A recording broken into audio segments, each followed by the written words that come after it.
प्रकाश अम्बेडकर साहब हैं जिनकी रैली अभी अभी खत्म हुई है। सर क्या कहेंगे, बिना पुलिस परमिशन के रैली, इतनी बड़ी भीड़, लेकिन आपने मैसेज देने का प्रयास किया कि जिस तरीके से एनआरसी सीए आ रहा है गलत, आखिर गलत क्यों मानते हैं?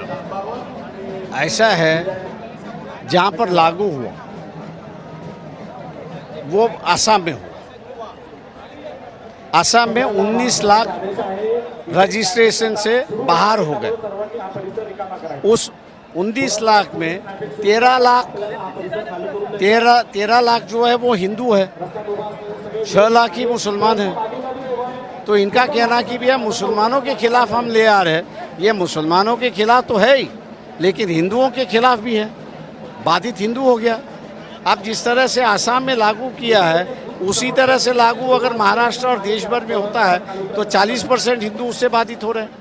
लेकिन सर, जो अमित शाह, मोदी जी लगातार इस बात पर कह रहे हैं कि कोई भी यह कानून जो बना है यह नागरिकता देने को, नागरिकता लेने वाला कानून नहीं है। सवाल ऐसा है कि ये कानून निकालने वाला है या नहीं है, वो अलग बात है। आपकी रजिस्ट्रेशन ही नहीं होगी तो कहाँ से आपको कानून लागू होगा?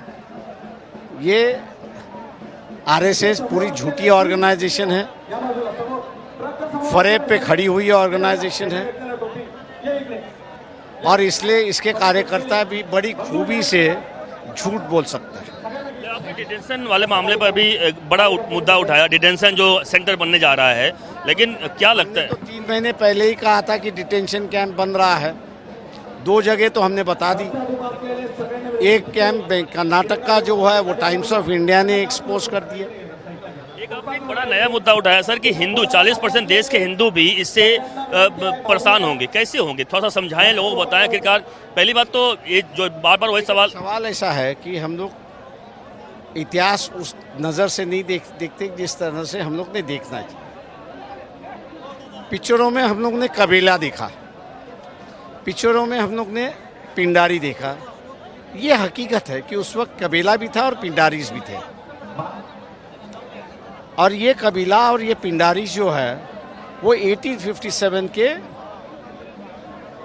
आज़ादी, जिसको पहली आज़ादी हम लोग कहते हैं, वो उसमें शरीफ थे, शामिल थे। इनको ब्रिटिश कभी पकड़ नहीं पाई, इसलिए इनके लिए कानून बनाया गया कि जिसका नाम है क्रिमिनल ट्राइब एक्ट।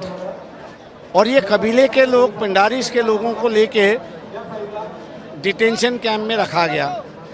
ये 16% देश की पॉपुलेशन है। तो आपसे क्या एनपीआर और ये जो है इनका परिवार जो है 6-7 पीढ़ियों का परिवार वो डिटेंशन कैंप में रहा। कहाँ डॉक्यूमेंट है, कहाँ है, कुछ भी नहीं है। ऐसे ही लोग हैं जो बाधित हैं। आखिरी सवाल, क्या एनपीआर और एनसीआर को आप एक साथ जोड़ के देखते हैं? एनपीआर जो आया है उसको एक साथ जोड़ के देखते हैं, एनपीआर और एनसीआर को? दोनों एक तरफ से देखता हूँ और इस यहाँ की इकोनॉमी को भी उसके साथ जोड़ रहा हूँ मैं। धन्यवाद सर, इंटरव्यू से बात करने के लिए थे यह प्रकाश अम्बेडकर साहब, जिनका साफ कहना देखे कि जिस तरीके से आप देख सकते हैं किस तरीके से जमकर यहाँ पर जो बड़ा रैली का आयोजन किया गया है दादर में, और भारी संख्या में लोग यहाँ पर इकट्ठा हुए। और प्रकाश अम्बेडकर का साफ इसका कहीं साफ आरोप है कि सरकार पूरी तरीके से लोगों को गुमराह कर रही है, गलत संदेश दे रही है। लेकिन किसी भी सूरत में यह जो सिटीजन अमेंडमेंट एक्ट है और एनसीआर लागू नहीं होना चाहिए, इसको लेकर लगातार विरोध प्रदर्शन जारी रहने वाला है।